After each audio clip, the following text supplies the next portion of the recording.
Living with the Text is a series of short videos that are meant to help us engage with the upcoming Scripture for Sunday.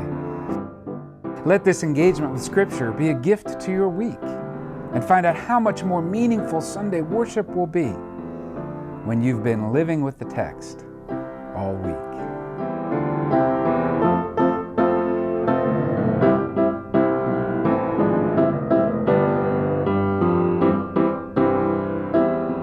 Well, church, I can't believe it. Lent begins this week. On this Monday meditation, I sit before you 2 days before Ash Wednesday. Ash Wednesday is the beginning of a journey that the church takes through the season of Lent, 40 days plus the Sundays in the season, that take us to the last week of Jesus' life, that take us to his cross, and that take us on to Easter resurrection.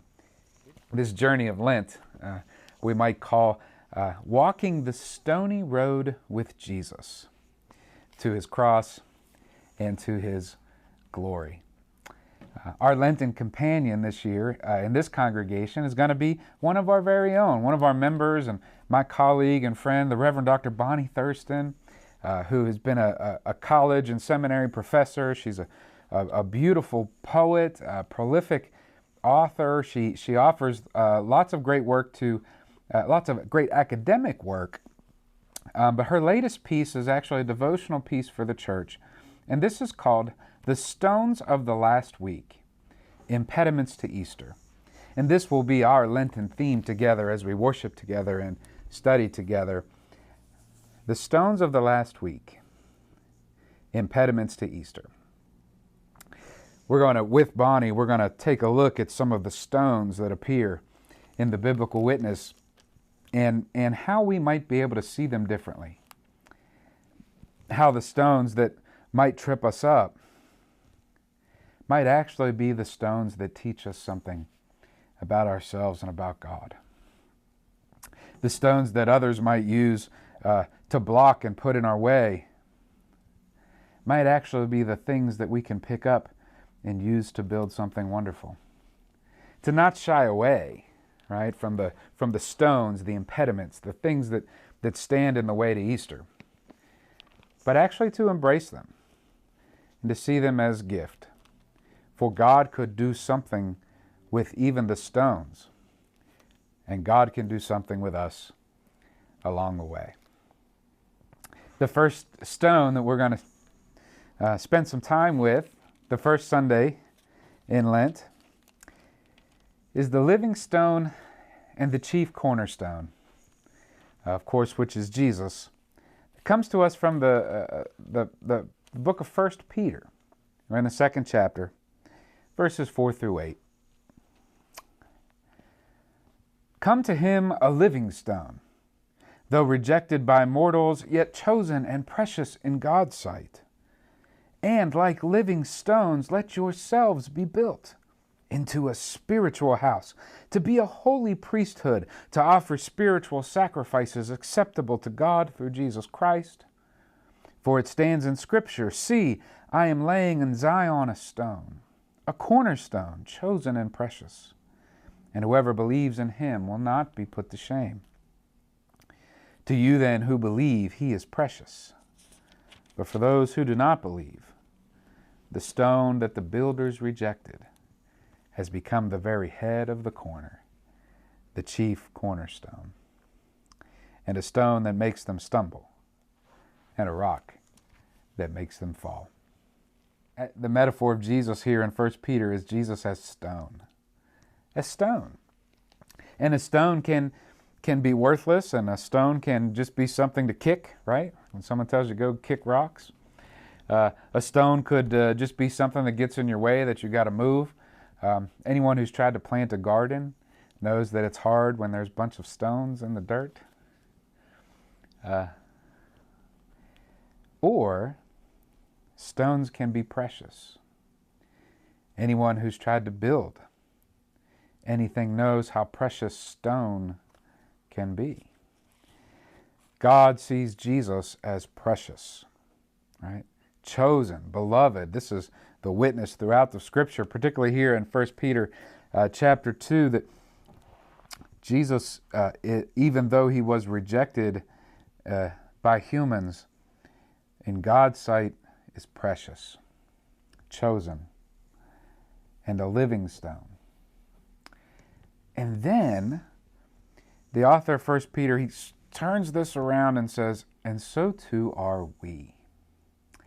The world might see us as worthless.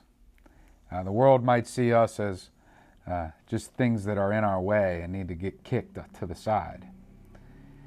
But in God's sight, we too are seen as chosen, as precious, and as something of great value from which God can build something wonderful.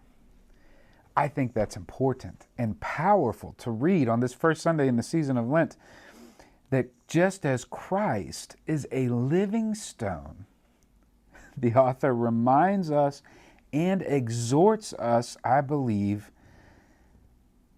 to say that we too, this is verse 5, are living stones and should allow ourselves to be built into a spiritual house. If the journey of Lent had a goal in mind, and I think it does, right? The goal is to get to Easter. Bonnie Thurston writes in her book, The Stones of the Last Week, Impediments to Easter, that's going to be our companion in this Lenten journey. She writes that for her, the goal of Easter is really multifaceted, right? The goal of Lent, of course, is to get us to Easter, right? The day on the calendar that we have set, April 20th, I believe, this year. But also, perhaps the goal might be to have Easter come to us, right? Throughout this season of Lent, we might actually have Easter do something in us, transform us, and take us to a place where we never thought possible before. She uses the word Easter, very, very interesting. She talks about Eastering. Eastering as a process of Easter happening in us.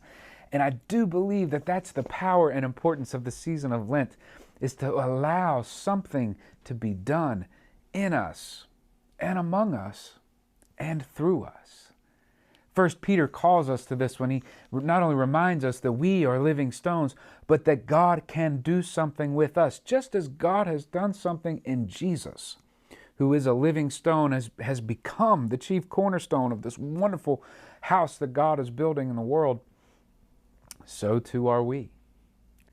And Lent is a time perhaps for us to be aware and to be open and to allow God to do something with us. That we are already living stones, but that we can allow God to take us and use us to build God's purposes in the world. The goal of Easter, right, is to have God do something with us. Bonnie actually, she has a wonderful quote. Let's see if I can find it here. By Thomas Merton. Thomas Merton, she is actually a Thomas Merton scholar, the Trappist monk, Kentucky native, if I recall. Thomas Merton wrote once that your life is shaped by the end you live for. You are made in the image of that which you desire. Let me offer that again. Your life is shaped by the end you live for. You are made in the image of the thing which you desire. This is a pretty powerful statement. Non-judgmental, right? True for anyone. Open enough to ask us certain questions like, what is the end in which we live for? The church gathers around in this season of Lent and says, the end for which we live for is resurrection. It's Easter. So can we, in this intentional time together, allow Easter to shape our lives? You were made in the image of what you desire, Thomas Merton says. And the church reminds us that we are made in the image of God. 1 Peter reminds us that we are living stones just like Jesus. We are made in the image of Christ and are called to imitate Christ in the world. Perhaps Lent can be a time for us to focus our life's energy, to think about our ultimate end, and to desire this fuller image, the image of God in which we were made, the image of Christ resurrected, in which we are to imitate. Bonnie reminds us, to keep Easter ahead of us as we begin this journey together, but know that there are going to be some things that we come across along the way, as what she calls impediments to Easter, the things that get in our way, the things that trip us up. Yes, Lent can be a challenging time as we consider the impediments that stand in our way of getting to Easter and of allowing Easter to come to us. As we walk this stony road with Jesus through Jerusalem to Golgotha and to Easter's glory, please be reminded that Christ walks with us, and that the stones in which we face along the way might be so transformed by the living stone in whom we seek out. Christ, the chief cornerstone, the one that the builders rejected, has become the one in whom God is building something wonderful. And God is using you and I to build it. As we walk this Lenten journey, let's remember we are living stones and Christ is the cornerstone. That means our place among this thing in which God is building and our purpose is to lean on each other and to lean on that cornerstone. Right? The shape in which we take as we are brought together and built into something wonderful, that shape comes from Christ, who is that chief corner. Yes, as we make our way to Easter, as we allow Easter to happen to us, let's lean on Jesus, who is the chief cornerstone. So yes, church, as we live with the text this week, as we prepare ourselves for this season of Lent, maybe we could consider the things that stand in our way to the goals in which we've set before us. Let's consider our ultimate goal, which is to get to Easter and to have Easter happen with us. We might allow our lives to be shaped by that goal, and that we might desire it even fuller, so that our lives might be marked by this desire. Let's be aware of some of the things that stand in our way, the things that others have put before us, and the things that we have put before ourselves. Let's be aware of them. Let's identify them. And let's trust that God can do something with them. For God can do something with them. For we know God can do something with us to make of us living stones. Something wonderful is being built. Christ as the chief cornerstone, God is building something wonderful with you.